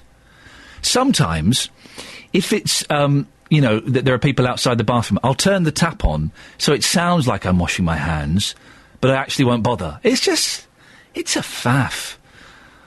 Stephen in Bedford, I know it's not what you've called in about, and we'll get to your point in a second, but do you wash your hands after going to the loo? To be honest, no, I can't, because I'm a milkman. It's pretty difficult. Whoa! Hang on a second. You've just said that. You've just opened up a whole can of Milky Worms. So hang on. No. You're delivering milk, Stephen. You're delivering milk, and you've not washed your hands. You're touching people's milk bottles. Absolutely. And you have not washed your hands after going to the toilet. Well, no, but I've got baby wipes in the thing, and I've got the antibacterial hand wash. Okay, so do you wipe your hands with the antibacterial wipes after you've been to the toilet? Yes, I do. You don't, do you, Stephen? You're just saying that because you don't want to lose your job, aren't you? You're backtracking, aren't you? No, I do. I do. Total backtracker. Anyway, Stephen, it's not what you've called in about. No. Prisoners, should they have the vote? Some of them should, but lifers definitely not. Well, if they're out of society, they have no right to tell us good law-abiding citizens in society what we can and what we can't do. I don't know if you heard the conversation earlier on, Stephen, with Juliet Lyon from the Prison Reform Trust. She's a nutcase. Well, I don't think we can quite call her a nutcase in her absence. But she suggested that the prison sentence was the punishment, and that if we are a decent, caring society, which I like to think we are, then we should allow prisoners to have the vote. No, definitely not. They have got no right to tell me what I can and what I can't do. The disgusting, filthy, dirty things that they've done. Oh, no, please, I don't want to talk about what they've done, but they have no right to tell me. But then where do you draw the line? Let's go through a list, and let's see who you would allow to vote and who you wouldn't allow to vote. A drug dealer. Vote or no vote? No, I would say not. Okay. A shoplifter, vote or no vote? Yes, I can make you can vote, yes. A car thief, vote or no vote? Yes, because you don't know why they've nicked the car, I suppose. Okay. I don't think it depends on what they've done. I think it depends the length of time they're in prison for. Okay. If they're only in prison for months or maybe a year, then yeah, they should get the vote. Okay, so you would go by the length of sentence that they're serving? Yes, indeed. Okay, so what would be the cut-off point? A year, 2 years, 5 years? A year, over a year, then no, they don't get the right because they were, well, no, that's not right, because they might say, 2 years, say 2 years. Definitely. I made my mind, that is it, definitely. Finalise at 2 years, that if they're in for anything less than 2 years, they can vote. Over 2 years, no vote. You sure that's your final answer? I'm sure that's You don't want to go to 3 years? No. You don't want to ask the audience? No. I mean 2 years. And be honest, Stephen. You don't wash your hands after you've done away, do you? Be honest. Yes, I do. My dad drilled it into me when I was a kid, being an army lad that he was. Stephen, thank you very much. It's interesting that you came on and said you didn't wash your hands, and then suddenly you said, oh, no, I do wash. Oh, no, I do wash my hands. No, I got that wrong. I forgot. Stephen in Bedford, thank you very much indeed. 08459 455 555. It is hard, isn't it, when you kind of say, well, yes, some prisoners should have the vote, and some prisoners shouldn't. Well, where do you draw the line? How do you differentiate? How do you decide, well, OK, yes, you can have the vote, but your crime was much worse. So you can't. 08459 455 555. Also, after 9 o'clock, JVS will be talking about prison voting in his big phone in today. Get the latest news and sports online at bbc.co.uk/3 counties. I'll speak to her. Do it now. What's going on? What do you think about Jose Mourinho? He's a bit deflated, isn't he? Well, he's not the pompous, kind of slightly arrogant, swaggering man he was before. He's an old man who has had a bad run of luck in his foreign football team, Spanish. He was my gay choice for quite some time. He was.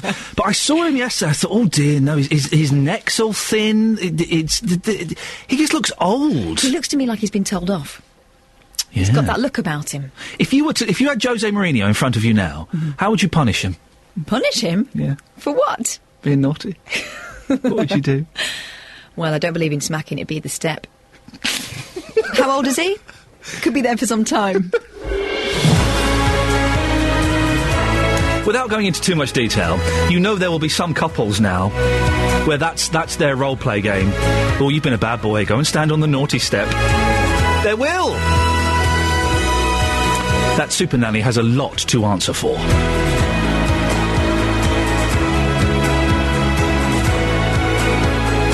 Morning, this is Iain Lee, BBC Three Counties Radio. It's nice to be back after a few days off. And thank you again to Justin Dealey for doing a perfectly adequate job on those few days. I was not here. Lots to talk about between now and JVS at 9 o'clock, including Europe, and some experts say that prisoners should be able to vote. Well, what do you think? Should prisoners be allowed to vote? When was the last time you went to your local pub? Some of them, Milton Keynes, are losing money and could shut. Well, if your local pub shut, would you really miss it? And just be honest with me. When you go to the toilet, one or two, do you wash your hands afterwards? I don't. I'm not dead yet. Well, all morning I've had some special powder on my hands that apparently is going to show just how dirty I am when a hygiene expert comes in to talk to me. And no doubt make me stand on the naughty step. Facebook.com/BBC 3CR. You can send a text as well, 81333. Start your text 3CR. Or you can give us a call, 08459 455 555. Across beds, hearts and bucks. This is BBC Three Counties Radio.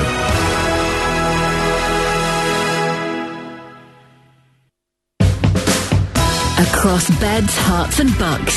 This is Iain Lee. BBC Three Counties Radio. Now, local boozer, you pop in there sometimes, have a Swifty half, watch a bit of Sky Sports, meet your mates, or do you? When was the last time you actually went to your local pub? I haven't been to a pub for years. Well, I went to one a few months ago in central London. I took my mum. It was like, you know, it was a nice old boozer just off Covent Garden. It was kind of like going to an old-fashioned world, though. It just felt so out of place in 2013.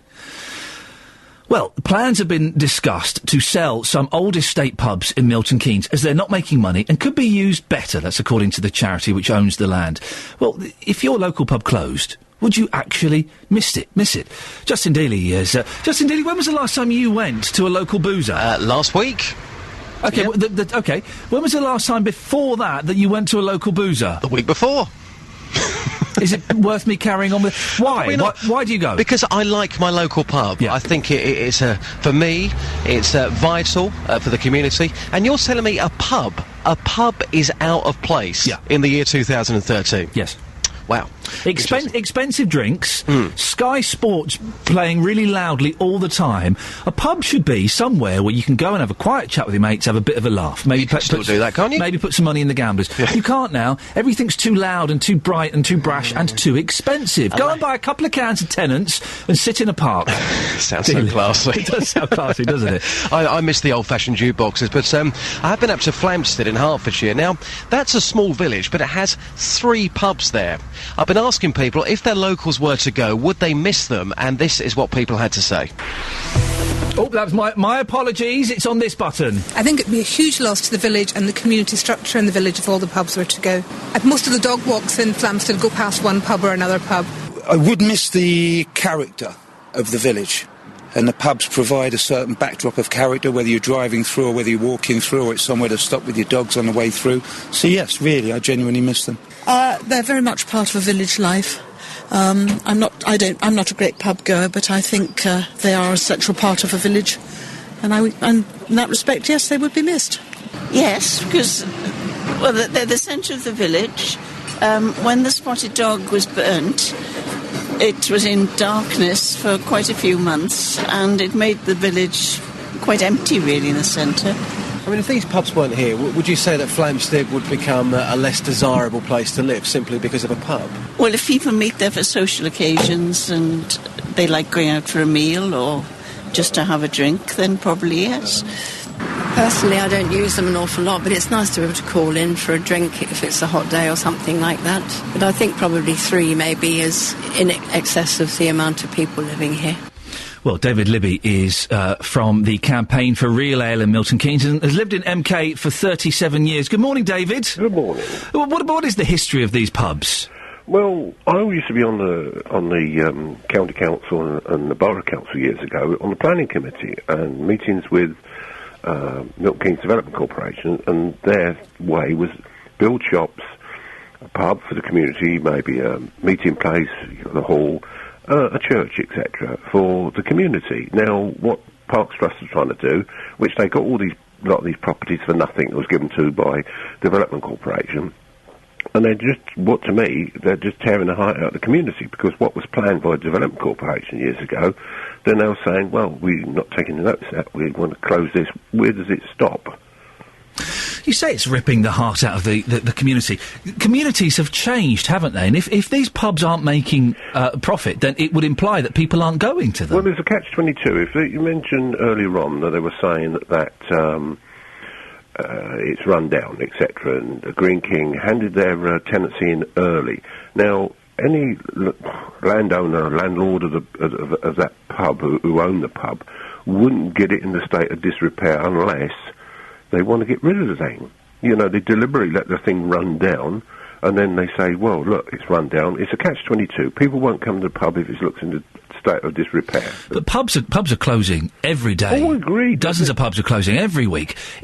Does it really matter if it's in a state of disrepair? Would it have any effect? Well, look, the pubs minister, Brendan Lewis, said that pubs were a major part of our community and played an important role in the local economy and want to see them thrive and prosper. Now, it's all part of the community. They're actually saying if you shut a lot of these pubs, that's not the only one. You mentioned other pubs in the area. Yes, there are a few, aren't there? Yeah.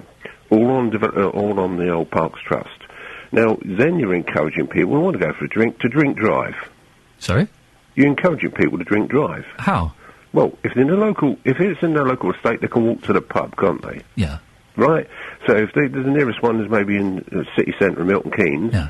Get the bus. You encourage them to drive there to have a drink. No, David, listen, I was with you up until then. That's a week. You're not encouraging them to drink and drive. But people will do that. They won't. If they want to go to a local pub, there are local pubs not there. Well, then those people, I would suggest, are idiots if they do that. Yeah, but you're actually giving people the choice to do that if you haven't got your local pub. Well. Now, David Foster at the meeting, I was at the meeting, I've just got into this role of cameras, preservation on the branch here. Now, he said at the meeting, we don't care about the community. All we care about is selling them off and looking after the parks. That's all we're interested in, he said. And I said, sort of sarcastically, well, if you want to sell something and make money, sell the cricket pitch that's down there. It's hardly used. You know what I mean? I do know. Good one, yes. Yes, you know what I mean? But the Parks Trust, if the Parks Trust is a charity, I believe, and if they're losing money, then why should they hold on to these pubs? Why should they subsidise these pubs? Well, they're saying subsidise it. They've let that pub, that one there, as he admitted, they've let it go run down because they let Green King hand in their tenancy early, and they didn't do any work to it. They let it run down. Now, be honest, in your own state of mind, if you had a property you were renting out to someone, you wouldn't let it run down and have to be in disrepair because you're thinking, oh, well, I'm losing value of that property. Well, I wouldn't necessarily... I know what you're saying, David, but I certainly wouldn't chuck money at it if it didn't seem like that was a sound investment. Well, it's a catch-22. I mean, a lot of the things nowadays, we're in an economic squeeze everywhere, right? But if you're not going to spend on a pub or community centre or anywhere and it looks a bit run down, people won't go to it. Yeah. That you've got to encourage people to go, and it's not just that; it's a domino effect. As if the Suffolk Punch goes, there's other pubs in that area. Will they start next? I mean, I think they sold the badminton centre, which the ground they hold on, because they're moving that, and they're going to build a load of houses on that. So there's other places they're doing it, and I'm just saying. At the end of the meeting, he said they will try and look at anything. There is an argument, isn't there, David? And we're running out of time. I'm finding this fascinating. There is an argument that a couple of these pubs, the Suffolk Punch and a couple of those, they're a little bit rough. And there have been incidents of violence and stabbing and broken glasses and people having sex behind the pubs. What would you say to that? Ian, people will allege anything on a lot of different incidents. Maybe one incident has happened, etc. in walks of life, would you say, like Luton, the stabbings and whatever, etc., you get other areas in Luton, there's no problem. You can't categorise all pubs or a pub for one incident. And the thing is with that is that you've got to try and support the community. There was a packed meeting. They were very unhappy. There was a standing room order. But all those people that went to the meeting, do they go to the pub every night or every other night and spend their money? Do. My suggestion was, I don't know if they can do it, the Parks Trust will allow them to do it. I said, if there's anyone here who's a painter and decorator or a builder, if we can repair whatever disrepair is in that property and improve it, you know... And did anyone say yes? Well, some of them said yes, yeah.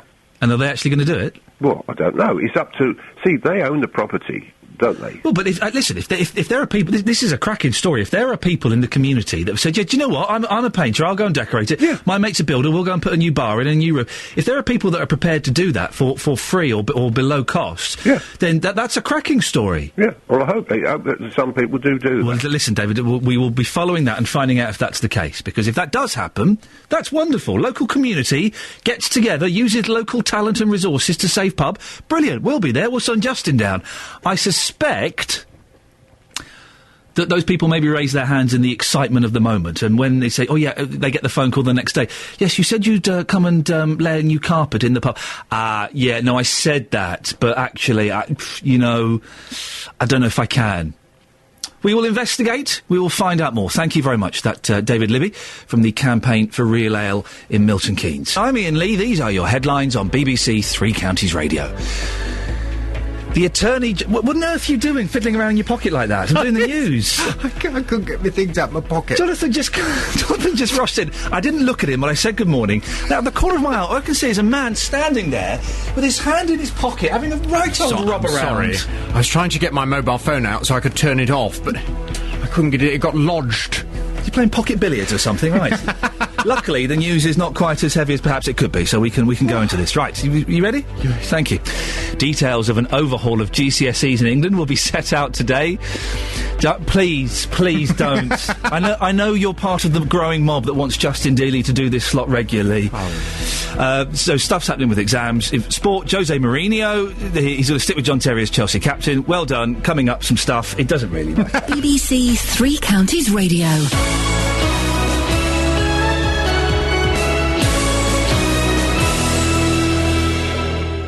Now, listen, and there will be, by the way, dear listener, if you would like to make an official complaint to Ofcom about the interruption of that news bulletin, please do mention Jonathan Vernon Smith's name in that. I cannot read the news. You're lucky it was just about exams and prisoners voting and nothing really important. I cannot read the news while you're stood to my side with your hand, doing that, with your hand in your pocket, playing pocket billiards. I can't. Naughty. We should have a step here, and you would stand on that naughty step for 3 minutes and wear... Do children still wear dunces caps? I don't know. I think that's politically incorrect. Oh, listen, if a kid's a dunce, make him wear a pointy cap with a big letter D on it. That's what I say. Think you're allowed to do that in school anymore. Well, that's what's wrong with this country. Yes. That's what's wrong with this country. Dunces caps. Yes. And national service. And flogging. Flog it. Not flogging, flog it. That's what they should bring back. Flog it. Do you want to see a lovely picture? What's that? It's it's nice to see you. Yeah. I know you prefer Dealey. Look at that handsome young man. Look at you. You look absolutely lovely. You look like Oliver Twist in that, I'm showing Jonathan Vernon Smith a picture of myself. I'm probably about 8 years old there, playing the cello. Yeah, that's right. I grew up in a council estate in Slough. I still played the cello. I wish I could capture the magic of that haircut. You were like Billy Elliot, weren't you? In many, many ways. Now, the interesting thing here, going off on a tangent, I've missed you, so lots to say, is what you can't see. I've cropped her out of that picture. I was playing cello with a friend of mine at the time, a young girl called Fiona King. Okay, very devout Christian family, Fiona King. I promise you, this is no word of a lie. Her older brother was called Wayne. Really? Honestly, and that's not a myth, that's a true fact. And it wasn't until about 10, 15 years after that picture, I said to my sister, was Fiona's brother called Wayne? Yeah. And it never made the connection. Really? Isn't that incredible? They're really strong Christian family. Lovely people. Wonderful. Her mum was always so kind to me. Do you reckon Wayne is still alive? If he survived the bullying he no doubt faced in later life, then yes, he is, but probably called Steve now. Really? He'd probably changed his name. You would, wouldn't you? Well, you would. You would. I would. Nice to see you. Yeah, nice to see you. Nice to see you. You notice I'm 40 now, and I'm dressing like a teenager. Congratulations. I did send you a text on your birthday. You didn't respond. Didn't send me a present. I'm wearing a band T-shirt and pumps, so I'm... Crisis. I bought myself a beautiful motorbike at the weekend. You didn't? And I found a really sexy 18-year-old girl... No, I haven't, of course, not at all. No, not at all, not at all. I still haven't opened my birthday presents. Oh. It's sad, isn't it?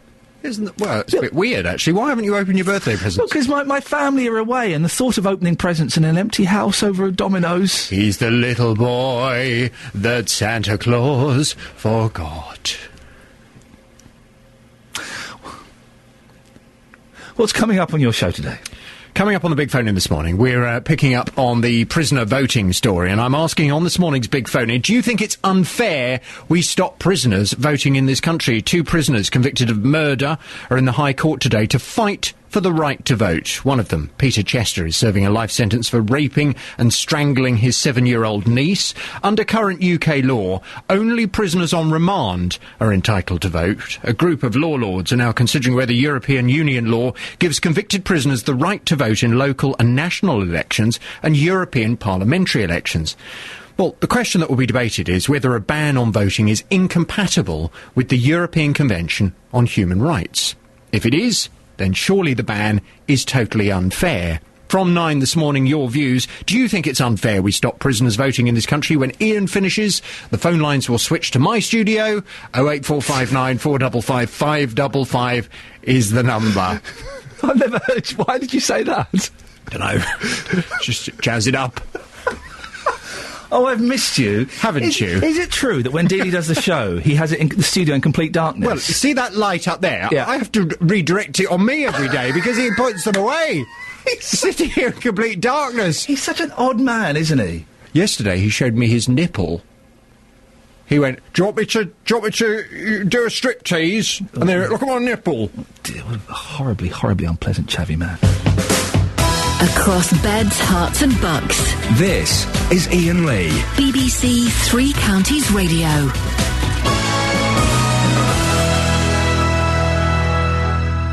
Morning, this is Iain Lee, BBC Three Counties Radio.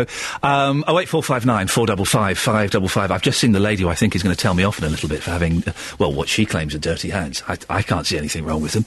But before that, we've been asking this morning, as Jonathan will be asking after 9, should prisoners be allowed to have the vote? Earlier on, we spoke to Juliet Lyons from the Prison Reform Trust, who says, well, yes, they should be allowed to have the vote. Sheila's in St Albans. Good morning, Sheila. Good morning. What do you think? Well, how about if we found out any of the prisoners had voted before, and unless they've voted at least in 3 elections beforehand, they don't get the vote. You know, in other words, they've not bothered before, so why should they need to bother while they're in prison? But why? I do struggle to understand. And listen, I am my card's on the table. I'm kind of a liberal lefty kind of, idiot, like in that respect. But I do struggle to understand why somebody who has been excluded from society, why they should have a say in how society is run at all. Well, if we looked at it from another point of view, you could say that their family is in society. Yep. And therefore what happens to their family is important. Yep. So maybe if they're thinking in a certain way, that the way our, family credit, they're worried about the family credit because that would affect their family, because I assume if they're in prison, their family's on family credit, then I suppose you would be thinking, well, I'd like to vote for those people because they are going to help my family. You're arguing, if you say that if people have voted in 3 general elections, they should be allowed to vote, would that extend to Mark Bridger, the killer of April Jones? If he'd voted in 3 previous elections, would he be allowed to vote? Well, if I was going to say if they voted prior to, then I would probably have to say yes in that. So in other words, I wasn't saying what they were in prison for, although personally speaking I would like to say no. But it would be interesting to know what the other countries in the EU do, because, half of them when they go to prison, they don't even get a chance to talk to lawyers and all sorts of things. I believe that a lot, and I may be wrong on this, and I'm sure someone will correct me, but I believe that the majority in the EU allow prisoners to vote because that's the law. I think in France and possibly Germany, the government can go to court to change that for specific people. But we will look into that. Sheila, thank you very much indeed. We have been talking about this morning, and just joined now by Justin Dealey. Good morning, Justin. Yes, hello, Ian. Just to clear up one thing that has been mentioned on the show earlier on. You haven't served any time in prison, have you? No, I haven't. Okay. Have you, by the way? Yeah, sorry? Have you? I would love to spend a night in prison. Would you? I would love to spend a night a week in prison. Let's do it together. Research purposes. What do you reckon? Okay, you drop the PlayStations, and the Sky Sports, it would be fantastic. Seriously, I would spend a week in prison to see what it's like. Anyway, you've been out and about asking people about voting in prison, haven't you? I have. I've been in Luton. One-way traffic when it comes to this talking point. I've been asking people whether prisoners deserve the right to vote, and this is what people have told me this morning. Certainly not. They've done a misdemeanour, and they've been put inside for a simple fact that they should have done what they've done. So why should they have the right to vote? Well, they've got certain human rights as long as they're getting fed in there. But as regard the outside world, no. I think it's stupid. No, definitely not. I think once you go to prison, all those sort of liberties should be taken away. I don't see why they should have any say in what goes on. Yeah, definitely not. No, they're not out in society, so they shouldn't be able to. A definite no-no. Definite no-no. No, they shouldn't be allowed to vote. They gave up their right to vote when they broke the law. They're in prison. I mean, you seem quite angry about the prospect. Yeah, they shouldn't be allowed to vote. Not at all. Your mind can't be changed? No, not at all. No way. Well, I'm joined now by Peter Lilly, who is the Conservative MP for Hitchin and Harpenden. Peter, what do you think? Should prisoners get the vote? No, I don't think they should, and I think most people agree with that. There's a separate issue. Who should make the decision? I think it should be the elected representatives of the British people in Parliament, not unelected judges elsewhere. This, of course, you're referring to the fact that the EU says that prisoners should have the vote, and you're against this. Is this a bit of... It's not the EU, actually. It's the European Court of Human Rights. Okay. Is this kind of you sticking your heels in a little bit, though, and kind of getting out your peacock feathers and showing off a bit? No, I'm just responding to common sense and to the opinions of people who elect me. We spoke earlier on to Juliet Lyon from the director of the Prison Reform Trust, and she thinks that all prisoners should get the vote. If we live in a decent and humane society, then we should allow prisoners to vote. Well, she's, of course, entitled to her view in a decent and What's your reaction to her view? I just think it's a bit precious.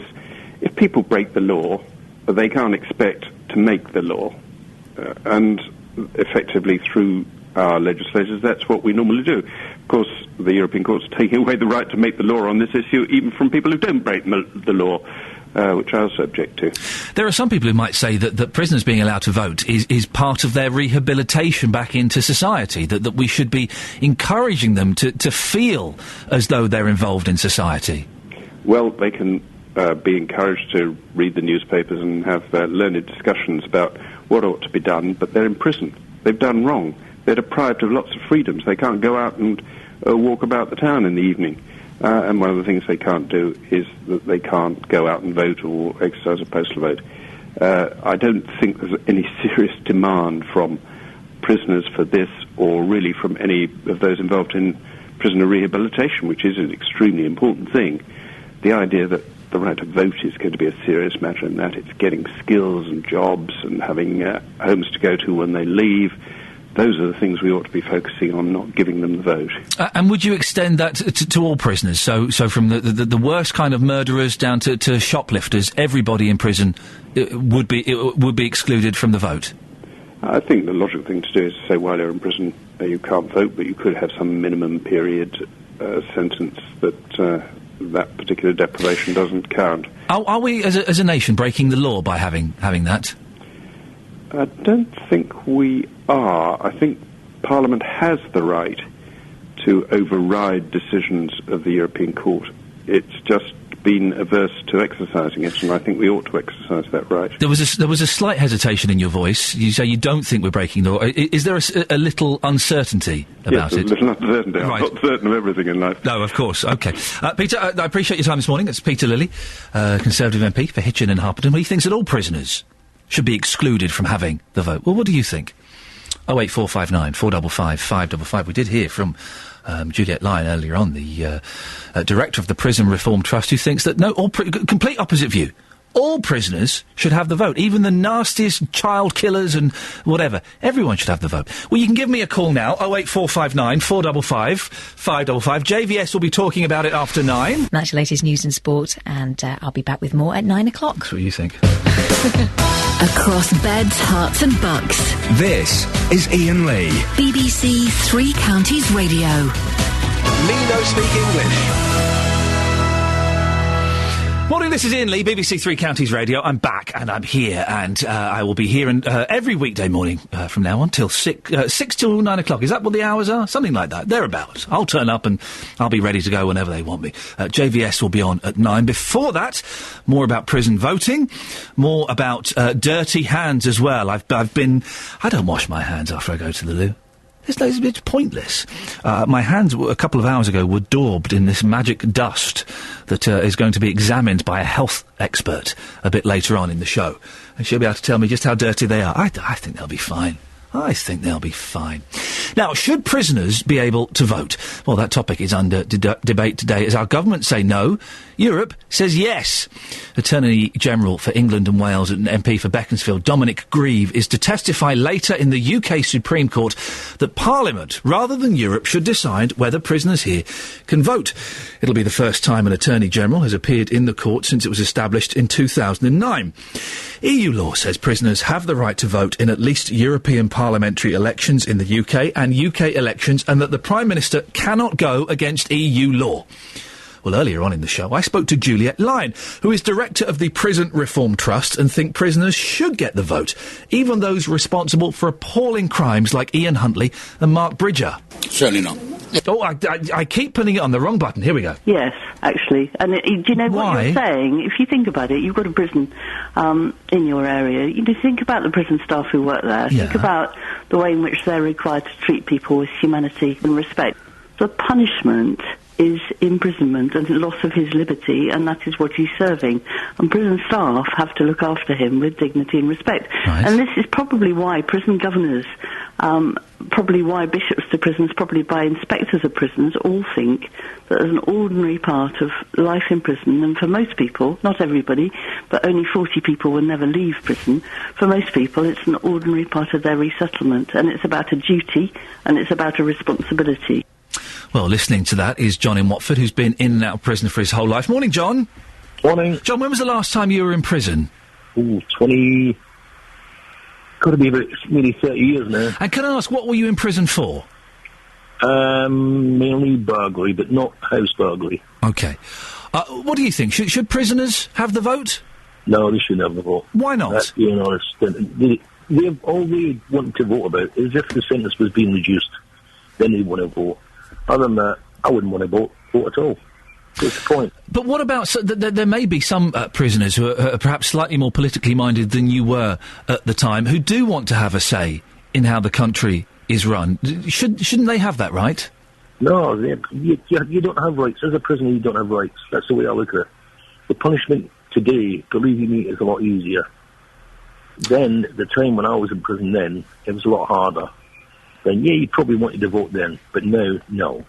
You heard, I don't know if you just heard Juliet Lyon from the Prison Reform Trust, who basic argument is if we are a decent and caring and humane society, which I think we are, pretty much, then we should allow prisoners to vote, even those who've committed the most heinous crimes. No, definitely not.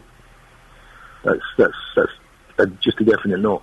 As I say, if they say there's a vote, say, where they reduce the sentence by a third again, who do you think will vote? Most of the prisoners. Then they want to vote. Is it not part of the rehabilitation process, John? I would imagine that some prisoners feel excluded from society, and maybe that's why they committed their crimes. Would this not allow them to take on a social responsibility? No, there's no rehabilitation in there. Believe you me, there's no rehabilitation. I've spoken to people just lately, if you like. They don't care. They're not bothered. They've done their time. They've came out. When they're in there, from what I hear now, it's like a holiday camp.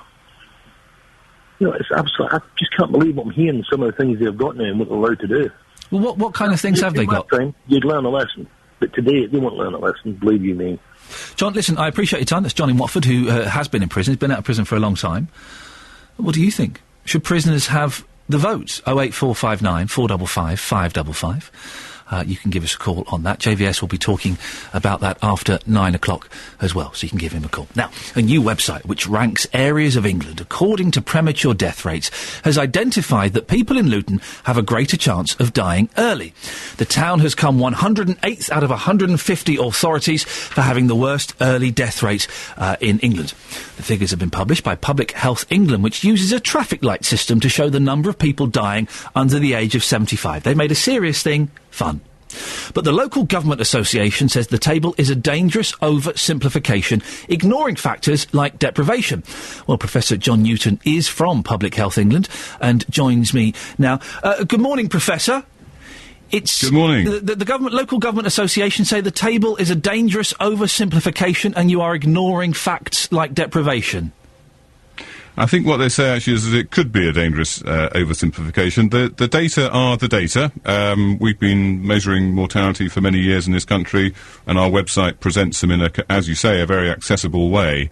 We don't make any. It's not our opinion that these are the data. What we're hoping is that local authorities who've inherited a new responsibility for health in their area will find these data helpful in terms of understanding where they are now, and more importantly, what we all want is to understand what could be done to improve health, particularly in those areas which are not doing as well. What could be done? Well, there are a whole range of things, and in fact, a lot of councils are already engaged with the NHS and have been for a number of years. So partly it's building on experience. We need to address people's behaviours. We need to help people stop smoking, drink sensibly, sorts of things that perhaps listeners are familiar with. But we also need to look beyond our individual responsibilities to the underlying drivers. Why do some of these communities have such poor outcomes? It's to do with the culture, the economic, social context, and also the straightforward physical environment. So good quality housing, access to decent transport, open spaces and so on. All these things make a difference. And councils are well placed to affect them. Isn't it down to finance? But it's the poorer areas, isn't it, that do worse in this survey? There's a big effect. Social and economic deprivation has a huge effect on health outcomes. But that's why we've presented data for similar areas together. So we've grouped councils into 10 groups. So you can compare Rotherham, that does much better than Manchester, Sheffield's doing much better than Wigan.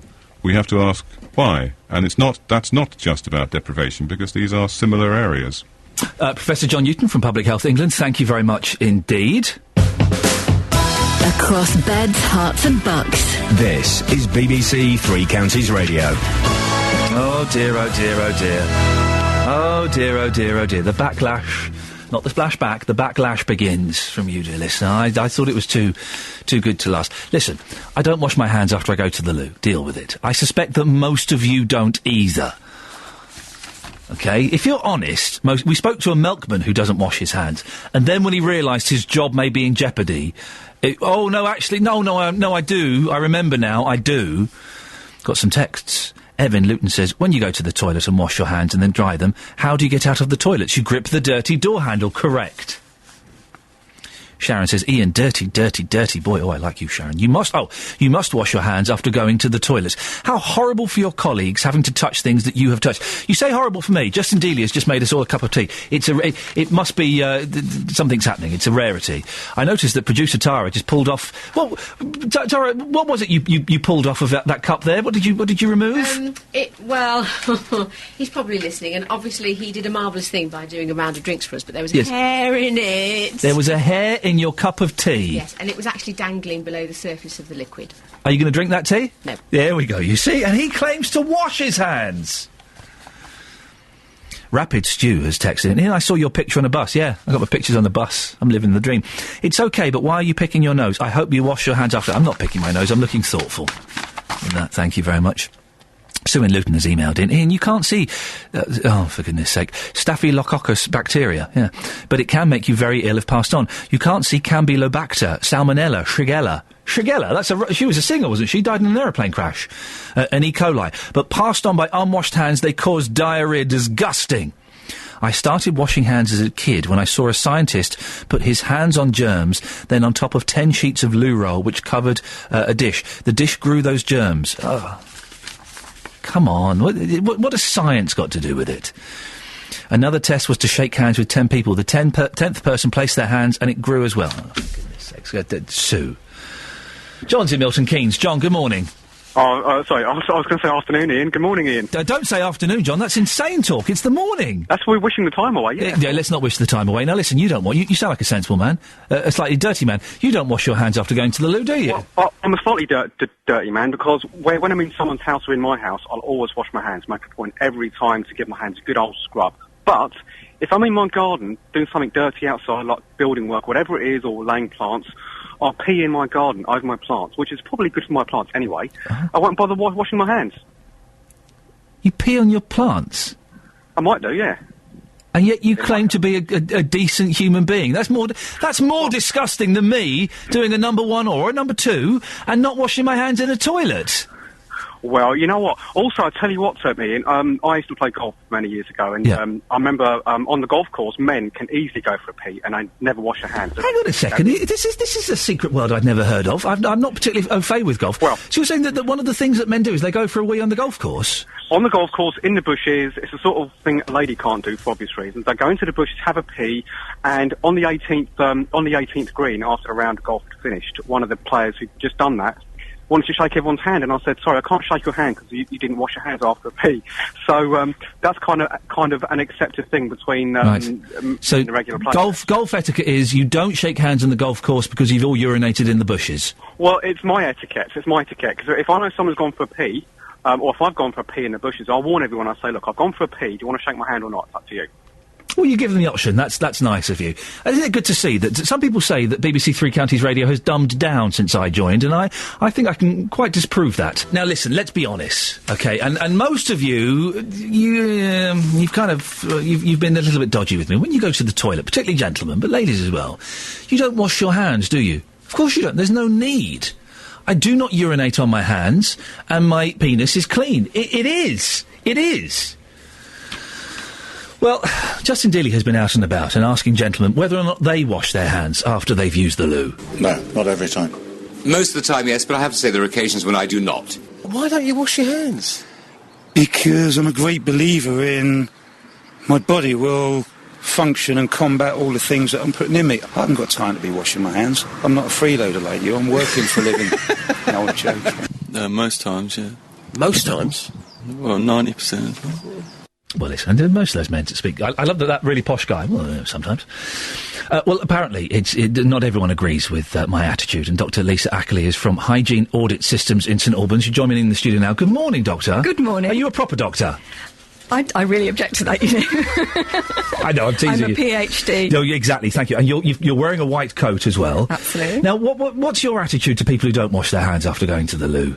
Well, I think they're very selfish, actually, because they don't know what they're carrying. A lot of people can be shedding all sorts of nasty things, bacteria and viruses, without actually having any symptoms themselves. Okay. So you could be passing those on to other people.